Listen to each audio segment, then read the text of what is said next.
So my presentation is called The Integrity of Political Finance Systems in Asia, Tackling Political Corruption, which is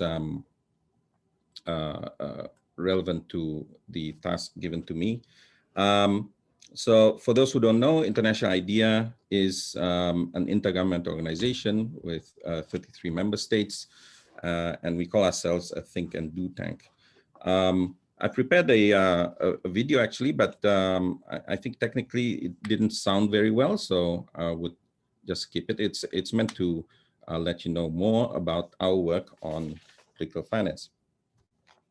But you can always go to our website to find that out later. So International IDEA regards political finance as a matter of great importance. My presentation will be mostly based on International IDEA's policy paper number 19, published in late 2019. You can see it on the screen there. It was written by Eric Morbrandt, Fernando Casalbertoa, and my colleague Yukihiko Hamada, who unfortunately couldn't be here with us this morning. I chose to present this publication because it fits well with today's discussion by providing a regional overview on how the integrity of political finance systems can tackle corruption and promote electoral integrity. The key findings of this policy paper is that political finance in Asia are often influenced by the intertwined nature of business-government relationships, political parties' informal bookkeeping practices, unrealistic regulations, and procedures and regulations that favor the ruling parties.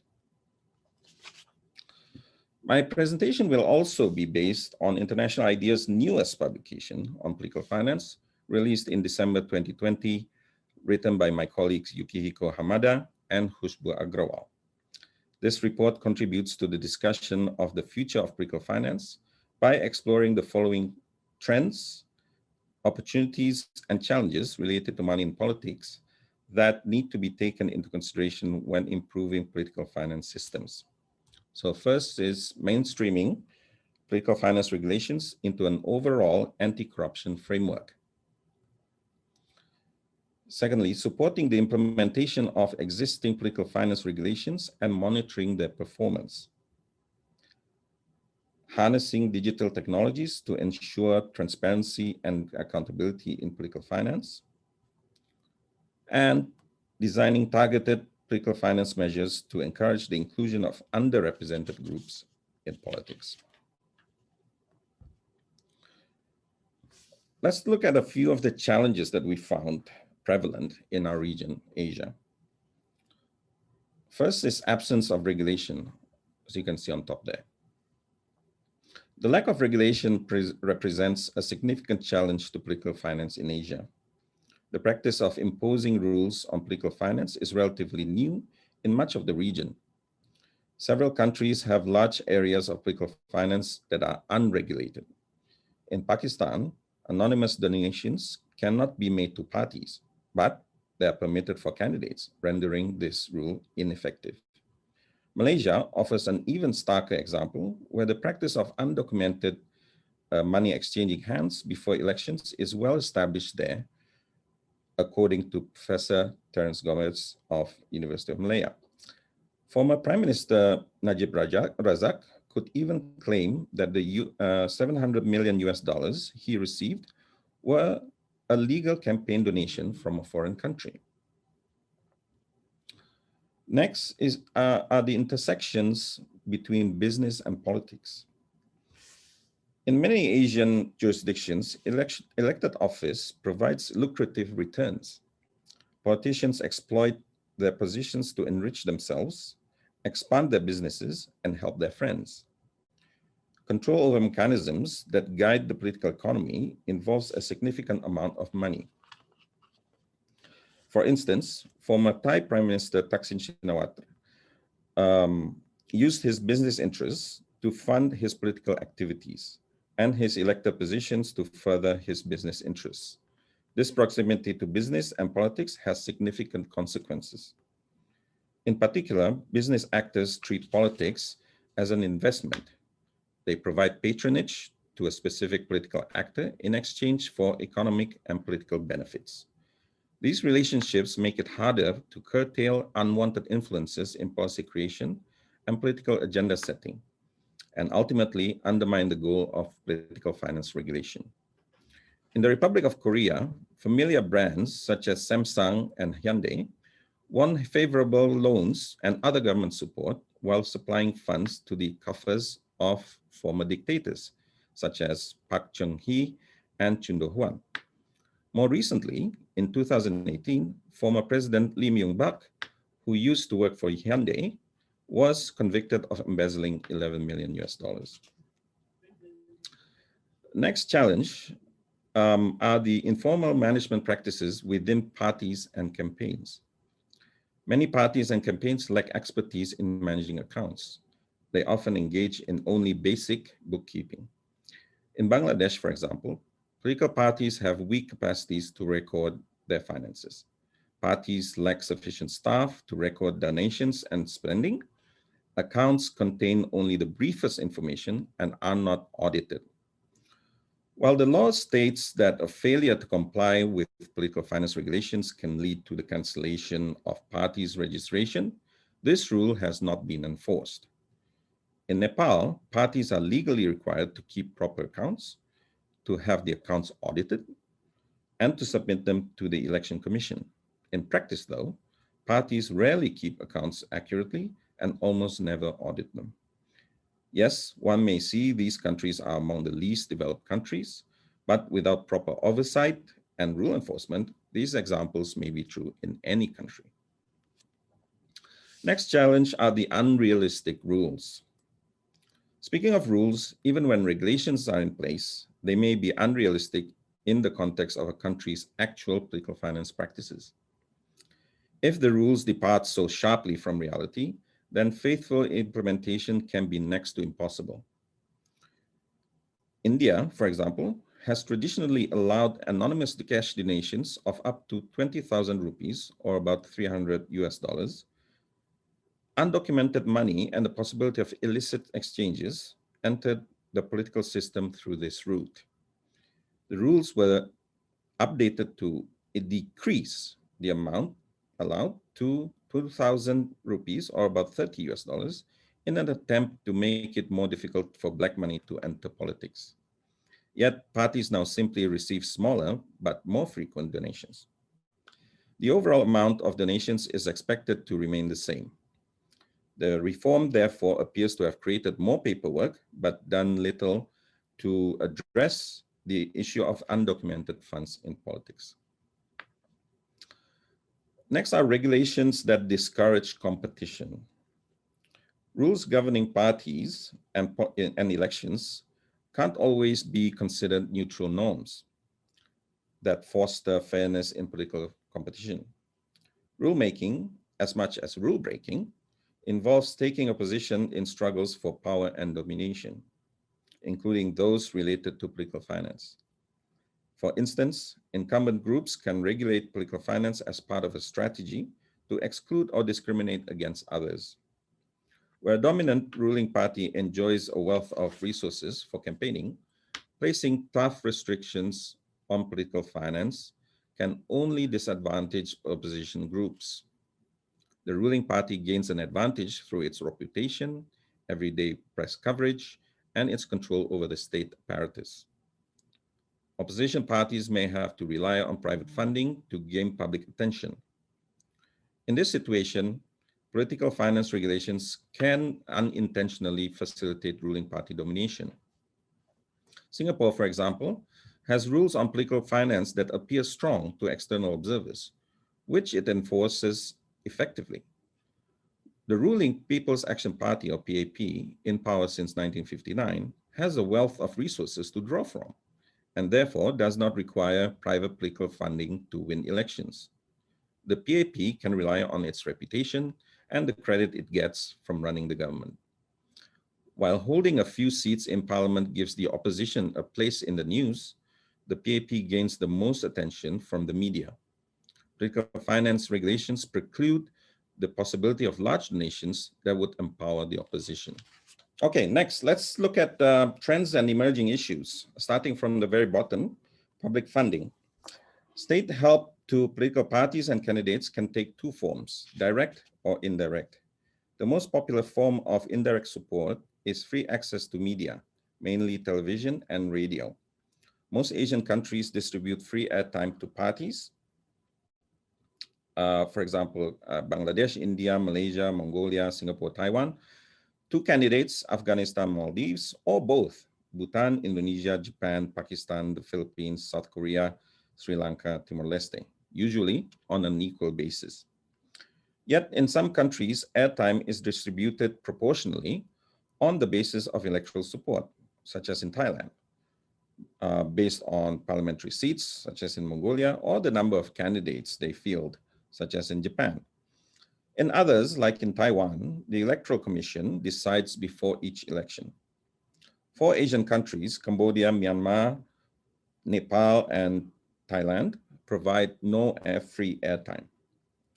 Direct public funding is usually provided in the form of state subsidies for election campaign expenses or day-to-day activities. In Europe, all states except 5, Belarus, Italy, Malta, Monaco, and Switzerland, guarantee parties access to some type of public subsidies. And all Latin American countries except Bolivia receive direct financial help from the state. However, state subsidies to parties and candidates are less widespread in Asia. Of the 20 states examined, almost half deny parties any such help. Moving up one level is private funding. One of the main concerns in party politics is the excessive influence of private interests, especially from affluent and influential elites who might not be particularly committed to the public good. Allowing such private entities to have unlimited financial influence in politics and therefore a say in political decision-making ultimately contravenes the principle of equal competition. For this reason, countries have banned or limited the amount that natural or legal persons can contribute to political parties and or candidates. Compared to other regions, Asian states have adopted a liberal approach to the regulation of private funding. Donations from entities participating in public tender and or procurement processes are allowed in several countries, and parties and candidates can take out bank loans whenever they consider it appropriate. Only Bhutan and Mongolia ban parties and candidates from using the loans. Although Bhutanese parties are allowed to take out loans to finance ordinary activities, they are not allowed for campaigning. On to spending. Another way to reduce the undue influence of external forces, make political finances easy to control, and increase citizens' trust in party politics is to limit both party and candidate spending during elections.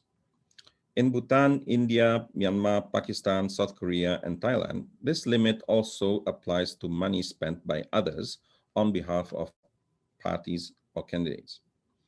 In Afghanistan, spending limits are set at about $650 for individuals and $6,500 for companies during presidential elections, and $300 for individuals and $650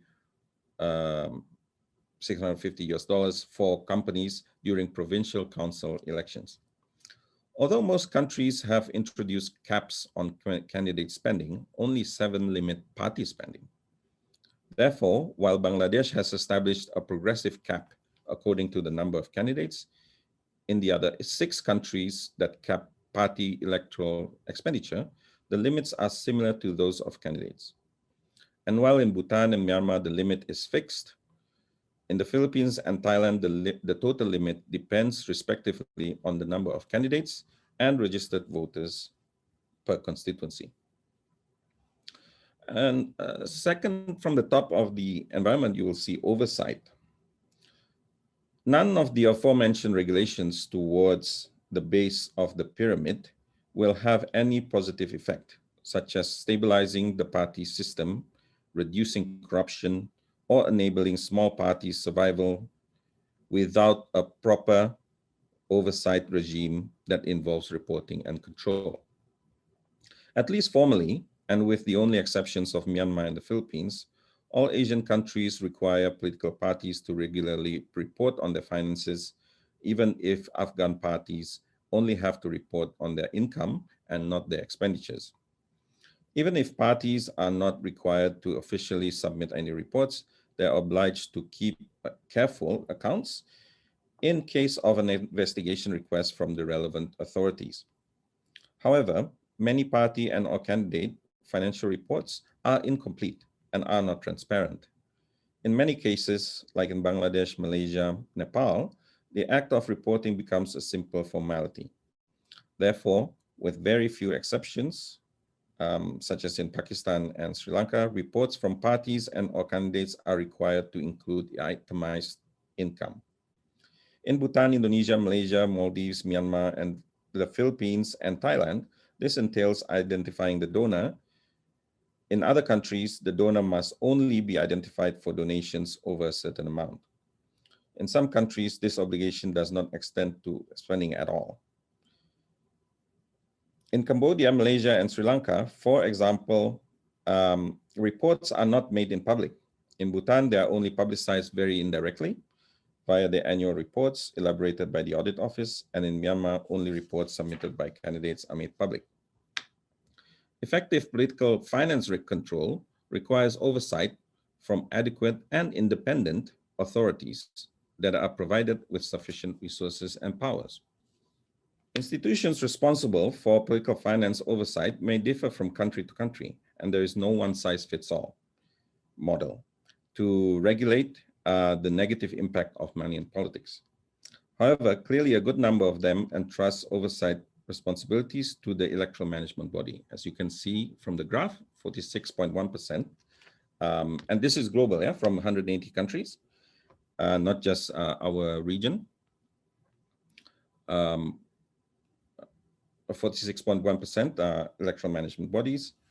To be effective, oversight agencies need clear mandates and legal powers, political independence, and sufficient human and financial resources, and to provide necessary information and guidance to political parties and candidates. So we're back to the pyramid now. And at the top of the pyramid, we have digital technologies as a trend. Over the last decade, many aspects of political finance practices, from raising funds to reporting and disclosing political party spending, have changed drastically. Digitalization is playing an increasing role in the flow of money in politics. For instance, through crowdfunding and online digital expenditure, creating both opportunities and challenges for political parties and politicians. So from the graph, you can see that 66% of world population are unique mobile phone users, 59% are internet users, 51% are active social media users. So these are all already in the majority, and the number is only growing. Digital technologies pose challenges. As of July 2020, there were approximately 4 billion active social media users in the world, accounting for 51% of the total global population, up by 10.5% from the previous year. That's a big jump. With the increasing number of internet and social media users worldwide, political parties and candidates are spending significant amounts of money on online campaigning. Political finance regulations tailored to online political campaigns must accordingly be developed. Okay, stuck again. Oh, okay, good. Now, speaking of regulation, beware of the potential loopholes within current legislation posed by new technologies. Online spending is one. While political parties, candidates, and other third-party campaigners increasingly spend more on their online campaigns, only 7% of countries worldwide regulate how these actors can spend money online. Even in countries that do have such regulations, significant challenges remain, including a lack of access to data on payments by regulators, difficulties associated with tracing the source and destination of online expenditures, the speed of innovations outdating legislation, a lack of capacity within oversight and regulatory bodies, and weak interregulatory agency coordination. And then there's crowdfunding and other fundraising tools. While crowdfunding and other fundraising tools can help small donors contribute to political parties and campaigns, they can also pose regulatory challenges for political finance oversight bodies and the political parties themselves. For example, the automated nature of crowdfunding could make it easier to divide large donations into smaller amounts that do not meet the reporting threshold. In countries that prohibit donations from specific sources, such as foreign donations and legal persons, political parties and candidates must take appropriate measures to ensure that crowdfunded donations come from legitimate sources. And thirdly, there are cryptocurrencies.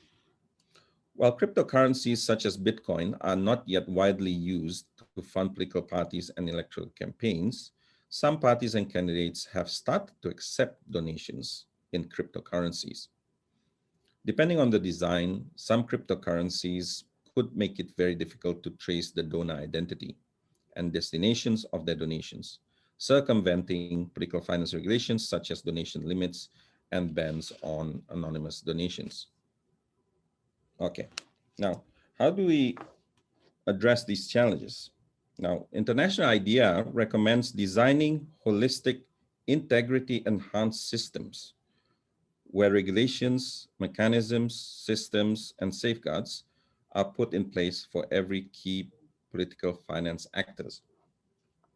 So the first are the public officials.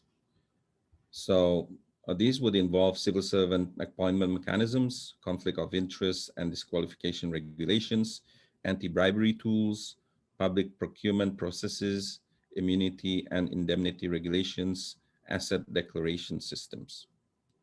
Now, on behalf of the related to political parties and candidates, there could be political finance regulations strengthening them, internal party democracy and financial accountability systems, inter-party dialogues and code of conduct agreements.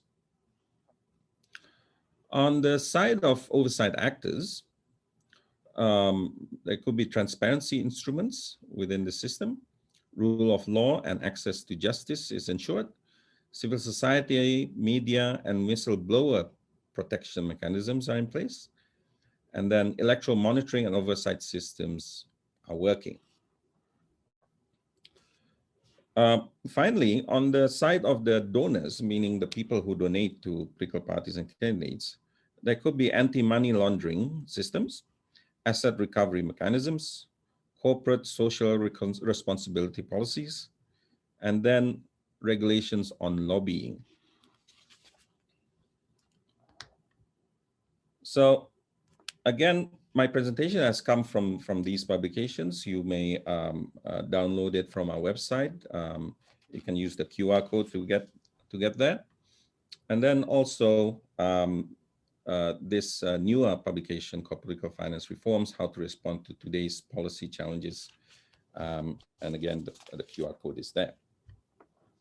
So in terms of, to close, in terms of the way forward, we would like to offer that making money play a positive role in promoting democracy. Money is often perceived as a way for powerful interests to capture government policy-making processes, which leads to low levels of public trust in representative institutions. In this context, a transparent and effective political finance system can help restore public trust in democracy. Political finance regulations, compliance incentives, and implementation mechanisms must all be motivated by a commitment to safeguard and promote democracy. To this end, political finance systems should be constantly updated to remain relevant to changing political, economic, and societal circumstances. While the persisting and emerging challenges highlighted in this presentation touch upon different aspects of political finance systems, there are some common factors that policymakers need to take into consideration in order to effectively address future challenges. The first is better cross-institutional coordination. Institutional mechanisms should be introduced to facilitate better information sharing and policy coordination among all stakeholders. Data and evidence. In order to design effective political finance systems, countries should develop benchmarks and indicators to monitor whether their policies deliver the desired outcomes, such as increasing the number of marginalized and underrepresented groups in politics and improving compliance with political finance regulations. Region and country-specific analysis. Many prior political finance assessments focus on developed countries. In order to enlarge the evidence base of global political finance research, international organizations, civil society organizations, and the media could conduct in-depth assessments of political finance systems in developing countries. In addition, political finance systems at the local level tend to receive less attention. Yet, that is where the corruption risks are most prevalent in many countries. Future assessments of political finance systems should therefore examine how regulations are implemented at the local level. So that has been my presentation. Thank you very much for your kind attention, and I look forward to the discussion. Thank you.